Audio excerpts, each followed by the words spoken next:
hybrid grading approach. Hey guys, we'd like to welcome Irving Fryar to the Q. This is our first actual guest, and this is something we're going to be doing every Tuesday and Fridays on our Q. And please continue to join us, and we're excited to talk to Irving. So love it. I'll kick it off just so people in the queue, if they don't know who we are. So, guys, you know, just about a few weeks ago, Tyler and us, we kind of reached a partnership to do a sponsor for our daily show. Our daily show is meant to help people in the hobby.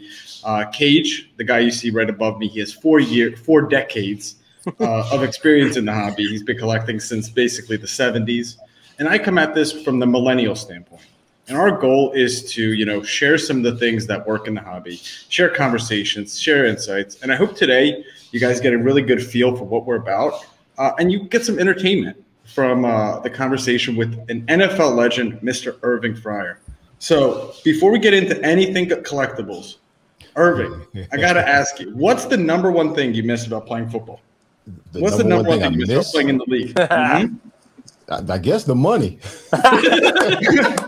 I mean, everything else. Come on, that was an easy question. Obviously, it's you know, it's not, definitely was not the kind of money that they're making now. But you know, it was good to be able to have, I guess, what some would call extra. But I mean, I miss the fellowship and the camaraderie that we had amongst ourselves. You just don't get that a lot of times, or I should say most of the time.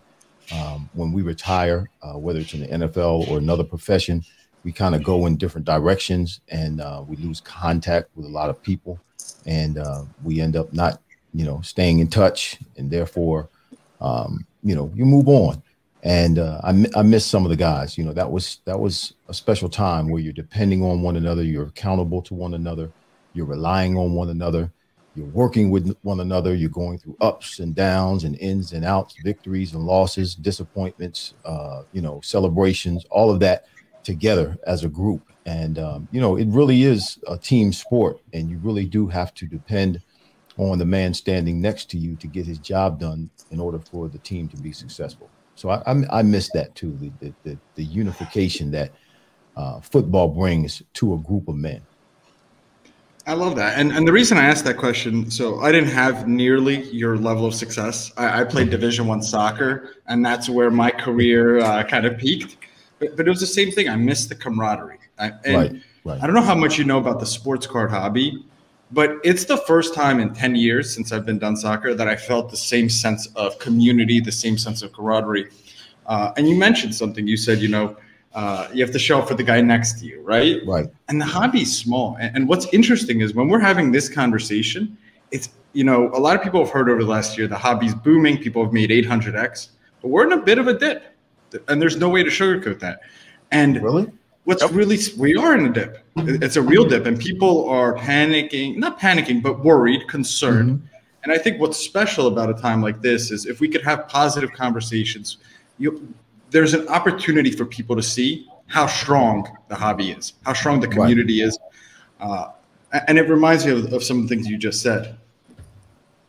Well, you have to stick together. If it's going to happen, if you're going to get through it, I'll tell you what, when the hard times come, that's when you find out who's with you and who's not with you, who you can trust and who you can't trust, who's going to hang in there during the tough times and who's going to bail out. So there's some good that comes out of that for sure.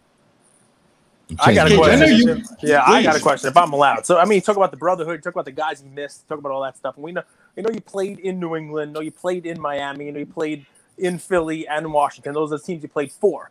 But how about the city that you enjoyed playing in the most? Whether it's the stadium you like playing in or what happened after the game, you know, or, you know, what the place with the best clubs. Who knows? These are somewhat obvious questions. Oh, I mean, okay. Let's. You just mentioned them: New England. Yep. Philadelphia. Yep. Washington. Yep. And Miami. Yep. I'll give you one guess. I'll give you one of the best clubs. and it wasn't the best clubs. I'll give you one. The nicest place and where I really had the most fun, and really after leaving New England, and I really don't want to say anything negative about New England, and this is not meant to be negative towards New England, But after leaving New England, having already played in Nebraska and coming to New England for 9 years, going to Miami was like dying and going to heaven. You know, just from the weather, you know, the atmosphere, the freedom that we were given as players to be creative. Like, for instance, as a wide receiver, we weren't limited to just the play. You know, we could be creative in running our routes, and we just had to, you know, develop a relationship with the quarterback, him understanding what we would do as receivers in certain situations and give us time to do it so he could get the ball to us. But, you know, it was like dying and going to heaven down there. My game, you know, as a football player, as a wide receiver, went to another level as well because we were just, like I said, we had the freedom to be creative as a receiver. Didn't have that freedom in New England. It was just, it was call the play, run the play. That was it. Irving, I mean, so I've watched your career, and I know that's one of the things that, you know, if you were putting chapters in the Irving Fryar book, the chapter would be and this it hits home for me because I'm not a young man, right? That you had such great success in the latter stages of your career, you know, and that's a cool thing for somebody like me, right? Frank Thomas selling that Nugenics, whatever it may be. I like to see somebody who, towards the end of his career, I mean, you had your first 1,000-yard season when you were 29, and you hit, I think you were a Pro Bowl 4 times after the age of 30, yes. Which just doesn't happen. I mean, normally, you know, that's you're on the downswing, and it's great to hear because I would never have known. Part of that is the additional offensive freedom that you got on these later teams, right? Yes. On Miami. Yes. Nice little. I think that played a big part in it. And then, like you said, it was just maturing, and it was a young guy who had very little stability in his life, finally getting focused on what he was trying to do. And with that focus, being able to do that focus allowed me to do what I was trying to do in New England, allowed me to do it better. But with the addition of, you know, a new team, new plays, a new way of doing things, a new way of playing the position. Like I said, Miami, Philadelphia, Washington were very similar in the way receivers were given the freedom and the plays that they called. When I was in New England, my first year in New England, the year before that, they were #1 in rushing, and we ran the ball first. We did old school football. We ran the ball first and set up for the pass later. And also, back in that time, you know, if you caught 70 passes during the course of the 16-game season, you were really doing something. Yeah. You know, 70 balls, you caught 70 balls. Man, now you catch 70 balls, you get cut. It's true, though. Really, if you catch 70 balls now during the season, you really haven't done anything. It's, you know, guys are catching 100, 110, 120 balls in a season. No, they're not. You know, I think my average per catch was, you know, over my career was plus 17 plus yards. But now guys are catching the balls, you know, 5-6 yards. That's your average. And then they're running after they catch the ball. But that's the game now. Oh, listen, when you retire with 851 catches for 12,785 yards and 84 touchdowns, that was huge numbers. That was top of the class there. Well, yeah, when I retired, I was #5 all time. Of course, that I've dropped tremendously, I think, since then. But I mean, I felt like I was able to, you know, at least make somewhat of a mark during the time I was there. And my first 9 years were really slow as far as catching balls and being a part of an offense that threw the ball a lot. Right. Always contributed, though, right? 17 years straight with a touchdown until Jerry Rice broke that. That was a record. Well, you know what? That's nice that I had a record that Jerry Rice. It took a Jerry Rice to break it. Exactly. Well, listen, you caught passes from 19 different throwers, 19 different players. I say it that way because, you know, maybe you caught like one from a running back. So I got to make sure 19 different people threw you a touchdown pass, right? Mm-hmm. And you were lucky to catch balls in Miami from Dan Marino, right? Right. So not to besmirch anyone. Let's besmirch them. I'm not going to say any bad names, nothing like that, right? But how about what's one quarterback you would have liked to have played with? And it doesn't have to be during your playing days. It could be now. It could be beforehand. You give me Y.A. Tittle if you like. I would have loved to have played with the 2 quarterbacks that Jerry Rice played with. That's Joe Montana and Steve Young, 2 Hall of Fame quarterbacks. He played with 2 quarterbacks. That's it. And both of those cats were awesome. Steve Young came out in the same class that I was in. And he actually sat, I think I want to say maybe 5 years before he actually became the starter at San Francisco. Right. Or maybe it was a year less. He was in the USFL for a little while too, right? Yeah, he was there, but he was in San Francisco for several years under Joe Montana before he actually got the green flag to go and be the starting quarterback. So, if it had been stable, I think, or had some stability like that, but also what played a big part of my numbers not being, at the top was those first 9 years in New England. We did not throw the ball. That's all. We didn't throw the ball. Listen, also, I mean, New England, that team, I mean, you were on a 1-15 team, right?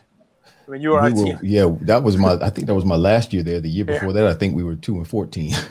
But listen, but one year you made it to the Super Bowl with New England, right? That was my second year in New England, yes. And we got beat by the Bears, and that was the worst whooping anybody had ever gotten in the history of the Super Bowl. I mean, at that point, there have been a few worse since wasn't then, your but fault. We were worse. That was the mighty Chicago Bears defense, and only one person on New England scored a touchdown that day. Do you remember who that was? That was me. Yeah, exactly. Yeah, so it's all right. We're not going to give you too much blame for that trouncing. I mean, you scored. I saw. I guess it was some kind of sports channel or something a few weeks back. They were showing that game on TV, and man, it was Murphy's Law for us. I didn't realize so many things went bad for us. We really, really played. I mean, the ball just didn't bounce our way. We were fumbling. Guys who normally didn't fumble the ball were fumbling. Guys who normally didn't drop passes were dropping passes. The quarterbacks were throwing interceptions. The defensive backs were dropping interceptions. It was a bad day for us. I don't know why we played so bad. It was kind of embarrassing sitting and watching it again. People were kind of, I think, was it Miami who beat the Bears during the season? I think people were kind of expecting Miami to be there. You guys were kind of a surprise entrance to the Super Bowl. Right. But yeah, I've watched that game a few times. And yeah, the ball did not bounce your way. No. But my co-host here, I'm a fat old man. My co-host here is into fitness, and obviously you're older than I am and in significantly better shape, right? Well, how old are you? What's I'm gonna be 45 this year. Oh, you're young. You're a baby. I'm an old man in cards. Trust me. I was still running full speed at 45. Yeah. Well, that's, we have something in common. You're running full speed. I don't remember the last time I ran. Somebody better be chasing me with a gun. Well, I'm 58 now. 45 is way behind me. I'm 58 now. So I have a question for you that's going to be, more in line with what my co-host talks about all the time. And by the way, if there's anybody in the queue from New Jersey, the man you're looking at here, 255 games played in the NFL, more than any New Jersey-born player. So wow. I didn't know that. There you go. More than anybody in New Jersey. Anybody in Jersey out there, give this guy some credit. Is that more than Franco Harris? Yeah, 255, more than anybody born in New Jersey. More than Franco. And I don't talk about Franco. I'm a Raider fan. He did not catch that ball. That's yes, he did. Like saying Voldemort. Yes, he did. You're talking about the immaculate reception? Yeah, I'm talking about the immaculate. He caught that ball. The immaculate drop. No. Immaculate that ball did not bounce up from the ground. All right. I thought I liked you before. I'm good. Oh, come on. I mean, you got to give credit to where credit is due. He was in the right place at the right time, and that's what makes greatness. Right. And the tuck rule was great, and the snow game was great. The Raiders were never on the wrong side of any type of NFL garbage. But remember, he did catch the ball, but remember, he had to run and get into the end zone. So he had to complete that whole thing. So there was an opportunity for him to be tackled. But listen, so the guns are out, man. I got the ticket to the gun show here, and so I got to ask, it's longevity. I mean, you played 255 games, you lasted for 17 seasons, right?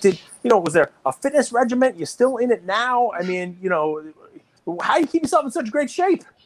Well, I think a big part of it is genetics. I can sit around and do nothing. And, I won't look necessarily muscular, but I won't get fat, or I can not eat and not get skinny. I'll still look the same. But, yes, I still do work out. I don't do the same kinds of workouts that I did before. I recently I think it was last August is when I started CrossFit training. And I really love it because my body really does respond to it. So, handstands and power cleans and muscle ups and toes to the bar and all that kind of stuff, man. It's really, really, I feel like I get hit by a train every time I leave the gym, but my body really responds to it. All I do is curl soda. That's it. When you see guys like DK Metcalf now, right, and Julio Jones, and we're going to talk about that because it's a big week for Tennessee. And by the way, Irving, the company Hybrid Grading is headquartered in Tennessee, so we're going to be talking about that. Were you guys training and lifting that much in the 90s? What was the conversation like about power cleans and front squats and hang cleans and just power Olympic lifting? Were you guys doing none of it? No, we didn't do. We did some of it. I don't think we did it to the extent in terms of how much science has played a part with regards to putting together workout regimens for particular position-specific workouts. So I don't think we did it to that extent, but we did. There was a point in time in my career, I think about maybe my third or fourth year with New England, where working out during the off season became a big deal, and it wasn't before that. I mean, obviously, when we were in college, we did workouts during the off season, and you had winter conditioning and all that. So that was a part of what we had to do in college. But when I got in the pros, my first couple of years, there weren't a whole lot of guys that were doing a whole lot of planned working out sessions, workout sessions during the off season. You kind of came to training camp, and training camp got you in shape. But then things started to evolve, as they still are evolving now, and working out with a workout regimen or a workout partner or a trainer started to become more popular. So as time went on and as I got farther and further into my career, yes, I did work out more. I spent a lot of time in the latter part of my career on the track, working towards peaking right when the season would start, right when training camp would start. So I'd start my workouts in January or February, and I'd work them until I get to the point to where I was peaking at training camp time. That's, running quarters, 800s, 100s, 200s, those kinds of things. And then the same thing would happen with my workout in the gym. I would start out slow, and as time went on, I would make sure that I was my strongest when I was going into training camp. Who's a wide receiver that resembles your game that's playing today? Nobody. I love it. I used to, and I say that because of this, because they're great athletes right now. I mean, these guys are unbelievable. But I used to be different in that I was kind of a heat-seeking missile. I didn't care really much about catching balls like the first half of my career. All I wanted to do was knock somebody down, knock somebody out. That's all I wanted to do. What was that receiver's name from Pittsburgh? He's physical. Hines Ward. Yeah, Hines Ward didn't start that. I started that. They said Hines Ward was the figure. No, you can listen when you interview other guys that were either defensive backs or defensive players from other teams that played against me. Ask them. I was just a guy you had to make sure you knew where I was on the field. Otherwise, I'd catch you. And that's you initiated initiated the contact. You didn't wait for the defensive back to initiate the. Well, you have to be the hammer, not the nail. Cage tells me that all the time. Yeah, I mean, that's how you last a long time. If you start absorbing that physicality, you're not going to last long. If you're initiating it, you're going to last a lot longer, and you have less chance of getting hurt or being injured.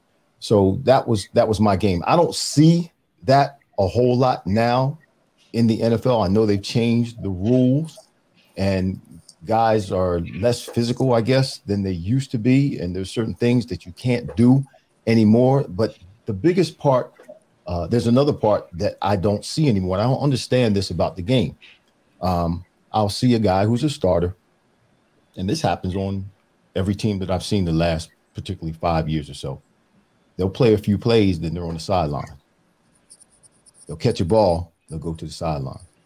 I don't know if that's the way the coach has planned the rotation during the game or what, but I believe I never came out of the game. I believe in my career, if you go back and you count how many years I played, how many offensive plays during those years that were actually executed during a game, that I'm 90+ percentage in terms of being on the field during the offensive play. We didn't come off the field. We played different. It was different. Like I said, so that's the difference. I don't see anybody doing that now with regards to being the physical receiver And in that 5-yard chuck area, the defensive back is allowed to hit the wide receiver. But guess what? The wide receiver is allowed to hit the defensive back too.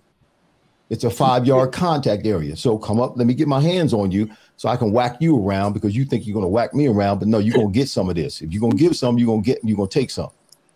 See, I hear Irving, and what I'm thinking is if he played today, he can still be playing now.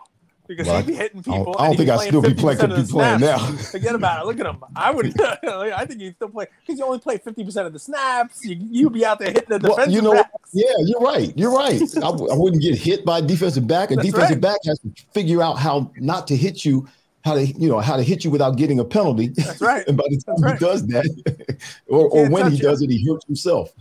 It's crazy. Go ahead, Andrew. You had a question? It seems like that's like the general rule, right? For I was watching an interview with Kobe, for example, and they were asking him about rest, and they're like, you see players today that take days off, right? They take rest days, whether that's their own decision or the strength and conditioning coach. And they asked him, and Kobe smiled. He's like, "We would never do that. We would never do it." And it's the same principle, right? You played 99% of your snaps. That's the way it used to be, yeah. And now you see players. Mm-hmm. Yeah, the only time I wasn't on the field is if I wasn't in that offensive set, meaning like short yardage goal line or something like that. Or I think punt is considered an offensive play. But as long as I was in that set, I was on the field. So if I ran down the field a long way or 20 or 30 yards and didn't get the ball, I didn't go to the sidelines. I ran back to the huddle and got back in the huddle. So it's just different now. That's all. It's all right. Listen, if they can make all that money and get away with all that stuff, God bless them. That's it. I want to do that. I want to work like 40% of the time and get paid what they get paid. Hello, yes. Exactly. Yeah, listen, hello. I'm going to ask a question. Irving might not answer, and Andrew gets on me because my questions they're like paragraphs. So that's okay. We got plenty of time. That's it. I love it. So we're gonna have there's like 4 questions. I asked you like where your favorite place to play was. A lot of people on the queue might not know who you are. I mean, Irving played for Nebraska and was the #1 player drafted in the NFL, 1984. Right. Mm-hmm. All right. And that's when the dinosaurs roamed the earth. No, listen, I was watching college football back then. I watched that Nebraska game. I got a question for you in a second. You may not answer it, but I got a question for you. I'm going to answer. I know a question you're going to ask too. Oh, nice. I love it. All right. But before we do that, there's a game that was played when you were in college that is not played now. It was a really cool thing, right? You had to really look for it on TV in the 80s. They stopped in the 90s. But you got to play in Yokohama Stadium at the Japan Bowl. Yeah. You remember, Andrew, you ever even heard of the Japan Bowl? Me? No, Andrew. I mean, he's a younger guy. No, they don't know that. So, I mean, that was like a college all-star game. I guess they have kind of like a Senior Bowl sort of now. But, I mean, literally over in Yokohama, I mean, I don't know if it was still as, when you were doing it in the 70s, it was huge. But in the 80s, there were like 60,000 people in attendance in Japan watching these games, right? Like, what was that like? Yes, the stadium was full. That's wild. Yeah. Yes. Yeah. And this guy won the MVP of that in '84, by the way, too. Yes. What was that like? Was that playing in Japan?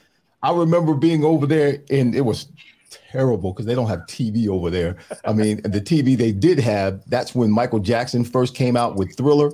That's all you saw. When you turned the TV on, all you saw was Mike on every channel. It's like 3 channels. Everything you saw was Michael Jackson, Thriller. It was crazy.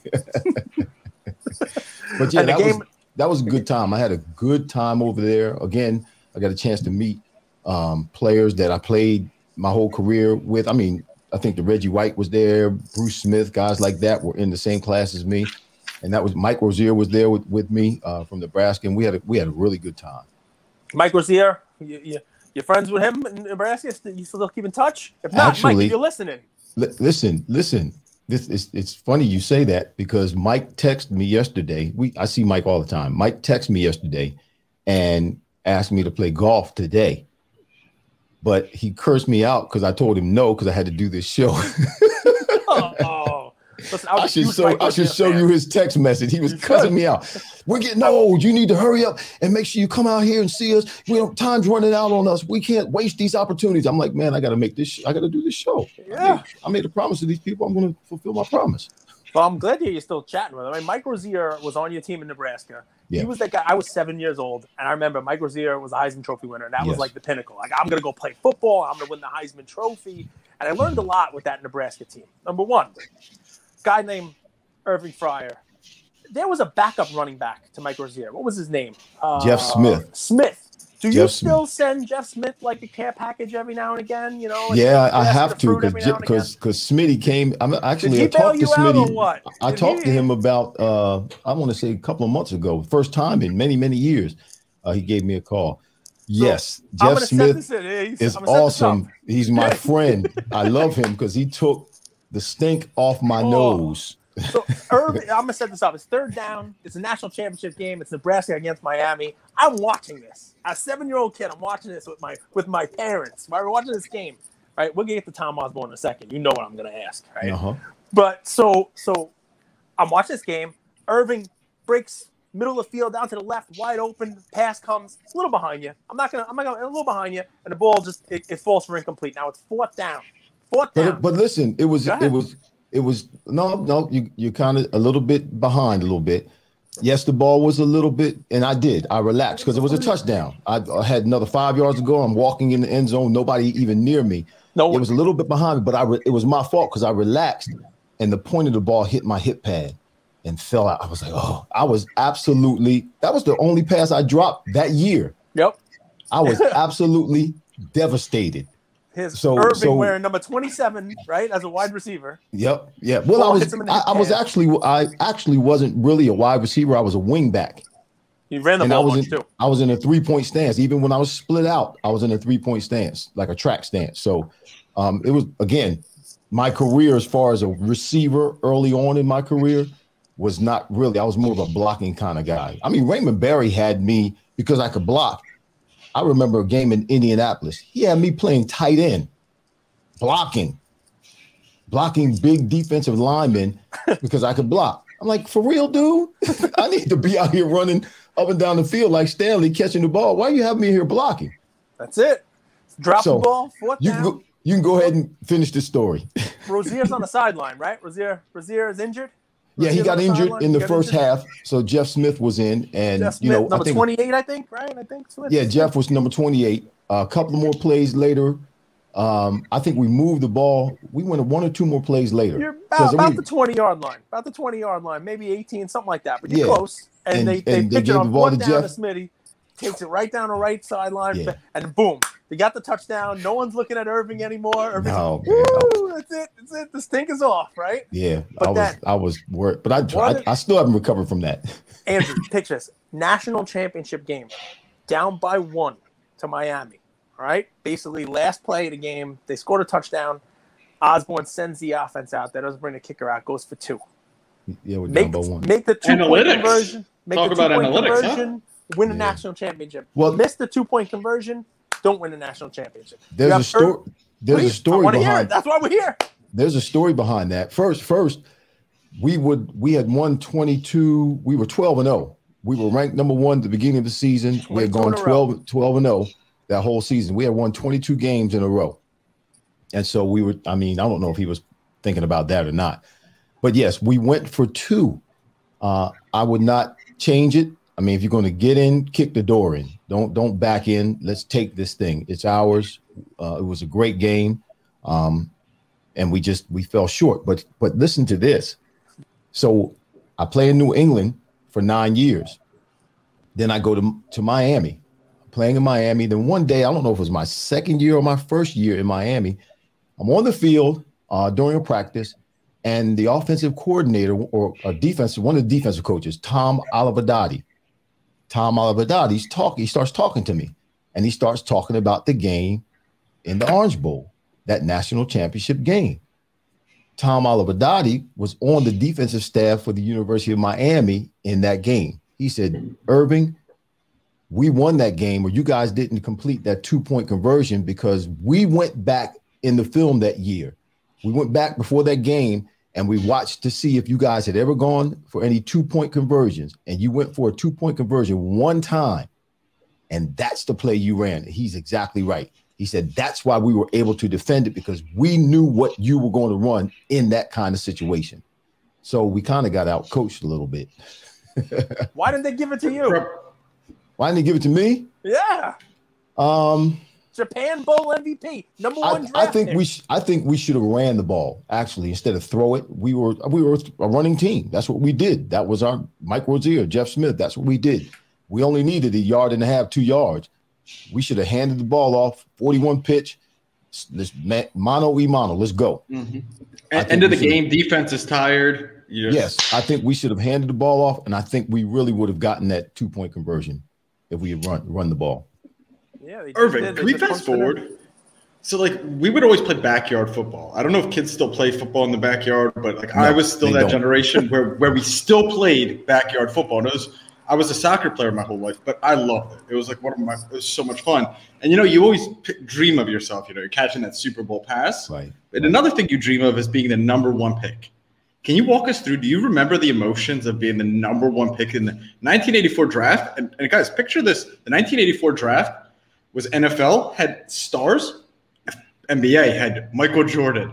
So this is a big year for sports, 1984. Can you walk us through what were you feeling? Did you know you're going to be number one pick? No, I'm going to really I'm going to disappoint you here a little bit. Never disappointed. Well, just because, first of all, I didn't want to go to college. When I left high school, I wanted to be a Marine pilot, and I wanted to fly airplanes or jets off of aircraft carriers. Because I had a couple of uncles who were Marines, and I just looked up to them. And because I began to be recruited by these different schools, and I had an opportunity to go to college, and I was the first person in our family to ever go to college. My mother said, take your behind to college. So I ended up going to college, the same college with Mike. Our families knew each other. We kind of grew up together. So we went to Nebraska together. Now, while I'm in Nebraska, I was taking accounting. I'm sorry. I was taking geography. That was one of my majors, geography, because I wanted to go into the military as an officer. I wanted to graduate. I was going to take some meteorology, geography, meteorology. That's what it was. I'm sorry. I was taking meteorology. I was going to go in the Marines as an officer out of college and fly jets. That's what I wanted to do. But because I do what I do and what I did on the football field, I became pretty good. I got pretty good, and they started talking about drafting me. Now, understand this. Cincinnati that year had the first pick in the NFL draft. I actually told Cincinnati, I don't want to play in Cincinnati. I'm not coming to the NFL. I'm going to the Marines. So sometime in that interim, they traded away the first pick to New England. I came home from college. We were homeless. My mother told me, listen, we need a house. You need to go in the NFL and get us a house. So I went into the NFL. So it was not that I was looking to go into the NFL. I really didn't care too much about playing football anymore. I wanted to fly jets. That was my goal. But I ended up going into the NFL. Now, as far as the first pick, I didn't realize, it's a big deal now. They make a big deal out of NFL stuff now in the draft and all that kind of stuff. It wasn't quite the same way. They didn't have ESPN back there and sports channels and all that kind of stuff. If you made, the highlights at halftime on Monday Night Football with Howard Cosell, you did something back then.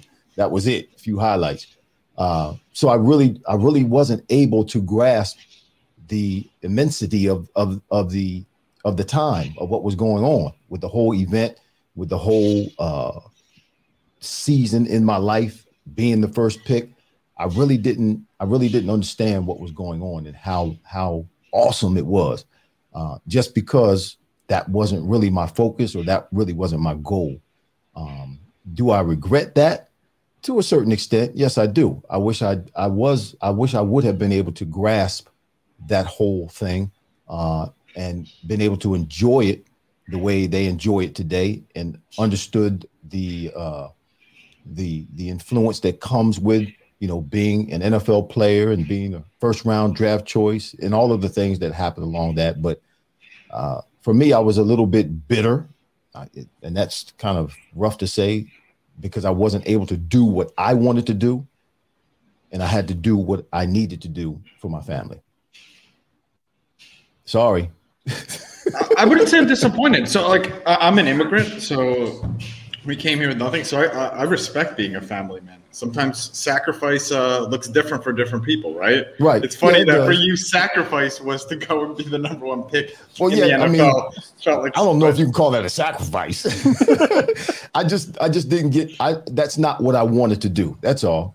After I got there and shook that off, then I really, maybe my 3rd or 4th year in the league, I really started. Okay, let me, I'm going to be here. I've lasted this long. Let me take this to another level. And then, I was watching another team somewhere, and Chris Collinsworth was talking as the commentator.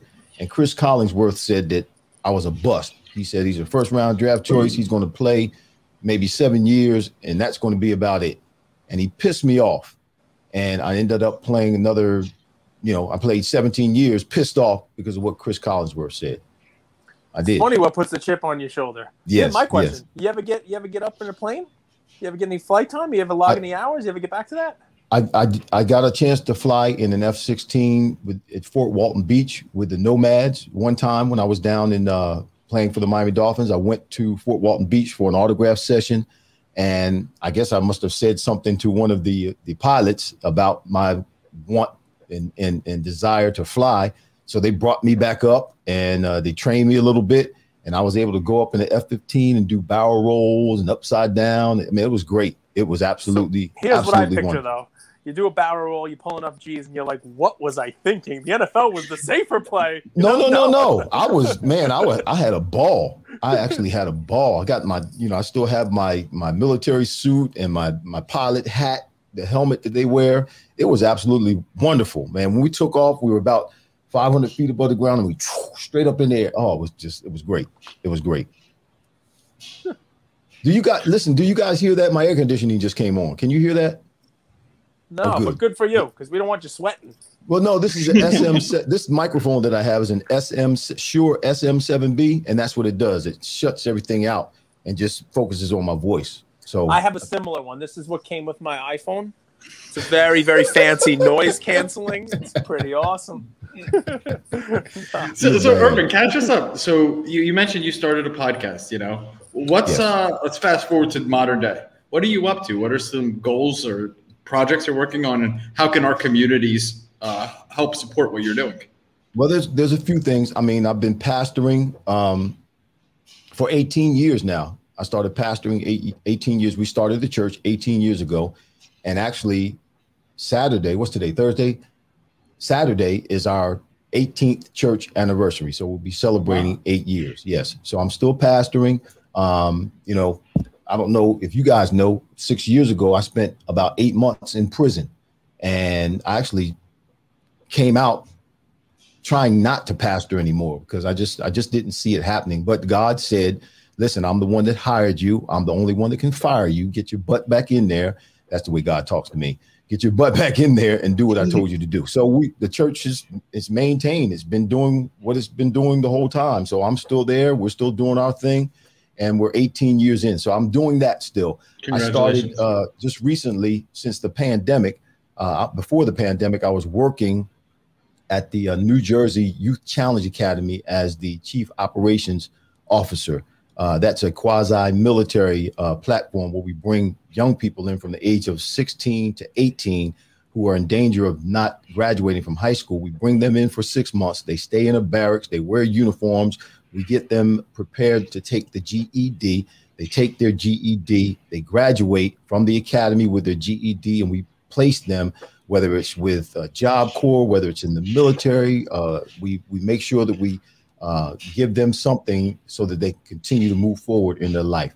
But when the pandemic hit, the academy was shut down. So when the academy shut down, and since then the academy is going to open it back up again, but they moved it way far away from where I live. So since then, I've started a CDC, a community development corporation called Redemption Community Development Corporation. We develop, obviously we're developers, and we do housing, affordable housing. We're in the process now of putting together in Mount Holly. Can you guys call the mayor of Mount Holly and get him to call me back?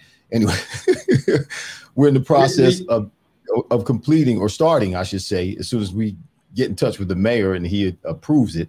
But we're in the process of doing a 64-unit, 2-story senior housing facility with amenities. And then my podcast.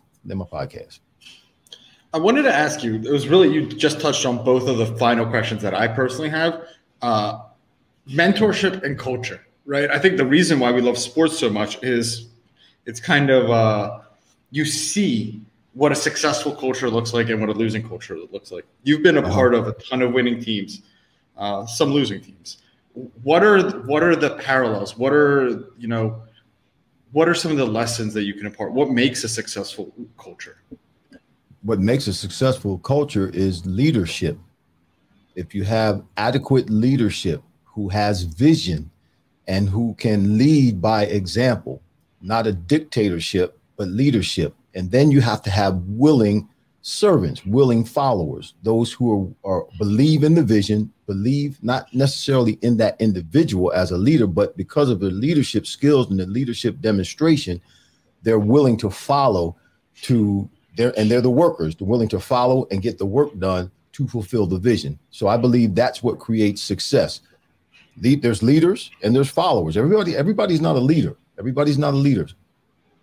But you do have leaders, and leaders have to be adequate leaders in that we lead by example. And as we lead by example, the followers catch on, and they're the ones who do the work to make the vision become reality.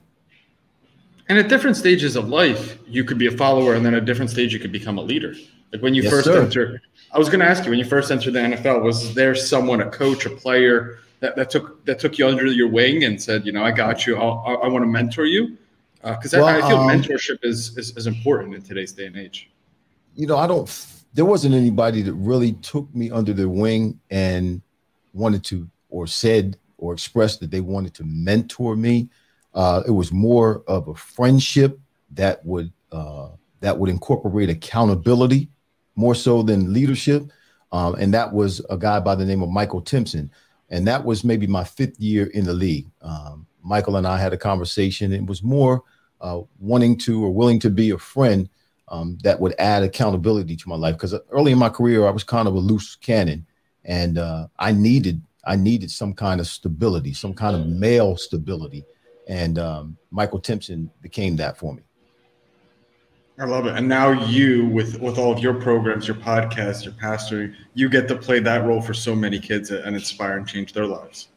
Yeah, I mean, that's what we have to do. I believe that everybody's dealing with something. Everybody goes through something. Everybody has a past where we've had to overcome, where we've had obstacles, where we've had challenges that we've had to deal with and mountains to climb, so to speak. And it's all, different. Mine is not the same as yours. Yours is not the same as mine. Cage is not the same. We all have different challenges in our past, but I believe we have those different challenges. Why? Because there's other people who are coming along who have some of those same challenges. And it's up to us, those of us who have been able to overcome and be successful, it's up to us to communicate with them and let them know, listen, yes, this is not uncommon.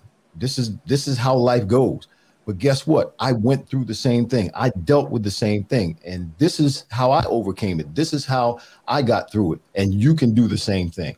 And I believe that that's why, you have people you hear stories about people who have been on drugs, who were alcoholics, who went through a divorce, who had cancer, and they overcame all of those things. Well, there's somebody right now who's a drug addict. There's somebody right now who's going through a divorce. There's somebody right now who's dealing with those kind of situations. And it's up to us, us who have dealt with those kind of things, to communicate with them, to let them know this is not a hopeless situation. No, this is life. This is how it goes.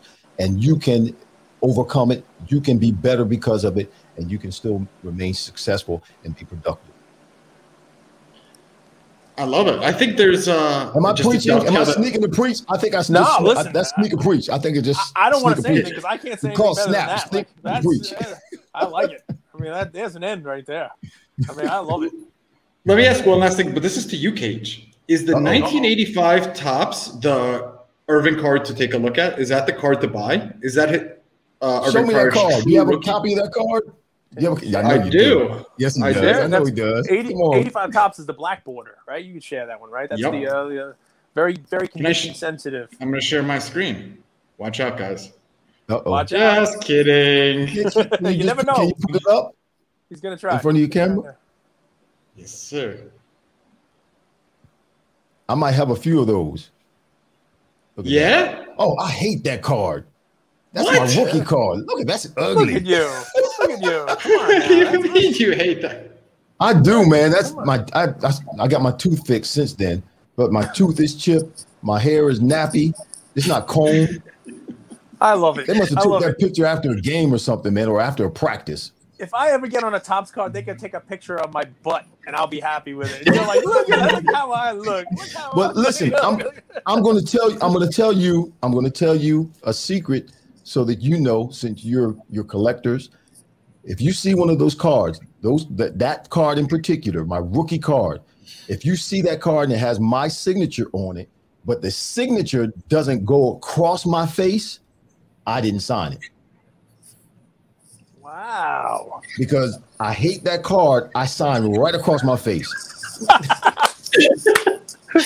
I'm just telling you. Let me show you guys something. If somebody tells you that they have a card, that card signed by me, and it's not signed right across the face, there you go. There it is. Right across the face. I told you. That's my signature. Yes, sir. Right across the face. That's great. There you go. There you go. That's amazing. Great stuff. I hate that card. But yeah, that's the card. And those are really tough in good shape too, because the border on those is really difficult. I mean, you had Warren Moon's first card that year, Marino's second card in that year. So why do you say what's with the black border? Because of the black border, when people back then, they didn't open up packs of cards and immediately hermetically seal them. They didn't immediately take them and hide them away. I would go through them. I'd stack them up, put them in a rubber band. You know what I mean? As a kid. Right. And when you did that with those cards, because most cards have a white border, but the black border, the coloring on the card would actually like rub off or chip. So the corners would get damaged, the edges would get damaged. So it's hard to find that particular set in really good shape in top quality. Okay. So I keep getting them all the time. People, people will send cards, pictures to the church, and I'll sign them. But I'll tell them make a donation to the church, and I'll sign the card. If they don't send a donation, my secretary who's my sister, she'll send it back with a note saying, "Listen, send a donation to the church, not to Irving, to the church." He'll sign it, and we'll send it back. Fair enough. But I see they send those rookie cards all the time. I see them all the time. This one's cooler. You like this one more? Yeah, I like that. That's cool. Yeah. Who is that next to me? Jackie Slater. Jackie Slater. Wow. Jackie and I are old. I played with Jackie Slater. Yeah, I played the same time as Jackie Slater. Yeah, we're both old. Man, it's been a long time. It really has been. I've been retired now. I've been retired now for 20 plus years. That's amazing how time just, man. So Irving, I watched your career, college. Pretty soon we'll be on deck. Yeah. I watch all of this, right? And I say, especially from when you retired, you are a Hall of Fame player, right? The game has changed. The numbers have changed. People compile stats now. The game has changed, and that's not on you. If you play today, just like if Michael Jordan played today, I think he'd average 50, right? So if you play today, it'd be very different. When you stopped, you were top 5, top 10 in almost every category. So tell me, you got the NFL voters here. You got the whole deal. Why should you be in the Hall of Fame? I think you should. I can make an argument for you. Well, and I'm not a hater. I'm not hating on anybody. Okay, let me this is me. I'm forcing him to say this. Everyone, he's not. I mean, twisting his arm. I don't know who votes for the NFL. Maybe there's somebody out there, or for the Hall of Fame. Maybe there's somebody out there that doesn't like me. I guess I don't know. But here's what I do know. People have been telling me, yeah, you should be in the Hall of Fame. I think I came up on the ballot one time, maybe 5 or 6 years after I retired. Maybe the second year after I was eligible, I came up on the ballot, but didn't stay long. And people tell me all the time, you should be in the Hall of Fame. You should be in the Hall of Fame. And there was a time at one point I believed that I should be in the Hall of Fame. My numbers are good enough to be in the Hall of Fame. Yes, there are people. I mean, my numbers are better than Steve Largent, so to speak. He's in the Hall of Fame. My numbers are better than a few other guys that are in the Hall of Fame. And so I believed it. And then as time went on, I'm like, okay, it's not going to happen. Just accept it, you know, bite the bullet and stop, you know, getting upset about it. So I stopped caring about it. I really did. You got to play these tricks with our minds, you know. So you really care, but you don't, you know, I don't care. Yes, you do. No, you don't. Yes, you do. So I really did get to a point to where it really didn't bother me or frustrate me anymore. But then recently, a friend of mine was voted into the Hall of Fame, and I love him, Harold Carmichael. And my numbers are better than his. So now all those feelings and stuff came back up again. That's how it works. So yes, if someone like Harold Carmichael, yeah, if you want to just go by the numbers, then I guess I should be in as well. Well, I'm going to lead the charge. That's it. You're going to lead the charge? Tell me what I need to do. Tell me what I need to do. I don't know. Maybe we go back in time and we let you play for the Bengals to start your career, because do you remember who they drafted in the second round of that draft? The Bengals, the second round? No. Who was it? Boomer Esiason, the lefty, could have been throwing you passes. Wow. Yeah. Well, Boomer. Who do you have instead? Grogan? I had Grogan. Well, I had Tony Eason. Now, remember, Tony Eason was in the same class as was it Dan Marino? Yeah, he was in the '84 class. Yeah, and Jim Kelly was in that same class. Marino and Elway, Marino, Kelly. And Elway, yeah. You got Eason. Could have had Todd Blackledge. But Tony Eason was taken before all those guys. He just this is Carson Wentz. This is an example of Carson Wentz, and Bledsoe is the same thing. He got hurt, Tony Eason, and when he got hurt, it was a different game back then for the quarterback. When he got hurt, and however he got hurt, whatever it did to his mind, he was just never the same player again. He was never the same player. And I think that's the same thing that happened to Wentz. But when Carson Wentz here in Philadelphia, now in Indianapolis, I think the same thing happened to him. But to add injury to insult, or insult to injury, what happened to him happened. The same thing happened to Bledsoe. The guy that came in and replaced him won the Super Bowl, and then you never heard from Bledsoe again. And now it's all Brady. And the same thing, Wentz just was never able to get over that. I mean, because that was the ultimate. And the fans here in Philly surely wouldn't let him forget about it. But they should have happened to a quarterback is you play well, you get hurt, then the guy behind you comes in and goes and wins it all. And then you come back and you try and things just don't seem to click, don't seem to go well, don't seem to flow. And then you try even harder and you make it worse and it just snowballs. That's what happened. And then you start getting in your own head. And once that happens, you forget about it. You can forget about it. Is Eagles your main team? Are the Eagles your main team? No. You mean like his favorite? But wait a minute, you're going to make me unpopular around here. You're going to get me in trouble because I live right outside of Philly. No, I don't have a main team. I follow players, you know. Okay. And again, who can deny Tom Brady, man? Come on. The cat is just what he did this past year down in Tampa Bay. Come on, you can't. It's unbelievable. We are privileged to be able to see history and one of the greatest players, greatest quarterbacks ever to play in the NFL, ever to play football, whether it's in the NFL, college, or in somebody's backyard. We're privileged to be able to see this happening right before our eyes. It's awesome what he did. Unbelievable. A true winner. One of the hardest workers in the NFL too, if you ask some of his teammates, which by looking at him would be a little surprising to some. Well, yeah, he doesn't look like an athlete, but it's his mental capacity, his mental strength, his ability to focus over time and to stay sharp mentally. Who are some other guys you respect or you like to watch their game? I mean, Patrick Mahomes he's just wicked on the field. That cat, man, is there's a receiver. I can't think of his name now, and you got me calling names. What's his name? He's a receiver for Dallas. I like the way he runs his routes. He's awesome. CeeDee Lamb? No. Gallup? Who? Gallup? Gallup. No. Amari Cooper? Thank you. Cooper? Yeah, right. Omari Cooper. There he is. I don't say him. He left the Raiders. I don't talk about come on. He's awesome. The way he runs his routes, and he's not a real fast guy.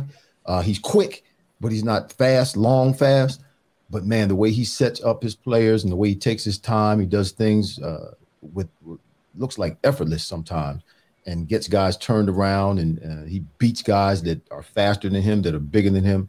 I really like his game. If I were still playing, I would watch film on him and incorporate some of what he does. Obviously, the way I would do it my own way, but I would incorporate some of it in my game. Well, listen, here's what I'm looking forward to. 13 years from now, you're going to be in still much better shape than I am. That'll be when New England... 13 years from now, I'll be 70 years old, man. Yeah, you'll still be running routes. I'll be on deck. You got to be looking forward to this. That'll be when New England Patriots do their 75th anniversary team. And you were on the 50th, and you know you're still going to be on the 75th. Maybe Brady will be throwing you a pass then. Maybe you'll get Brady to toss you a pass. You'll be 70. You got to walk around. I'll probably miss it and hit me in my face. No. That's all right. You know what you do, Irving? Bring Smitty with you. And if you drop it, he'll score on the next play. He'll pick it up and score. He'll bail you out. Or maybe I'll bring Franco. How about if I bring Franco? No. He can catch that ball. I don't care what anybody says. All right. Irving, this has been a lot of fun, man. Thank you very much. Appreciate you guys. No problem. I loved it. You know, have me back anytime you want. I'm here. Go ahead. Where can our community support? Where can they follow? You know, all the things you have going on. Where can they go and support? Well, the thing that I have popping off soon, and it'll be my YouTube page is going to be called The Fryar Place. We'll be establishing it next week, and that's where we'll be doing our podcast. So if you could do that for me, that would help me tremendously. We'll get this thing off and running and get it popping. It's going to be called The Fryar Place, where the conversations are fire. Yeah, I love it. So the YouTube page will be called The Fryar Place. Yes. So if they can help me with that, go and subscribe and watch. Even if you can't watch it live, it's going to be on Fridays at noon, from noon to 1 on Fridays. If you can't watch it live, then go on and subscribe and watch it. You know, the recording will remain on the page. You got it. This has been a pleasure. Thank you, Irving. All right, fellas. I think we froze. Did we freeze? What happened? I'm good. We're good. Okay, there it came back. Okay, it froze on my screen. Everybody was. That's it. Do the Heisman pose. The Heisman. That's it. Gotta love it. All right, Irving. Thank you very much. Love it, guys. Thanks so much. I appreciate you. Thank you. All right. See you next time. See y'all.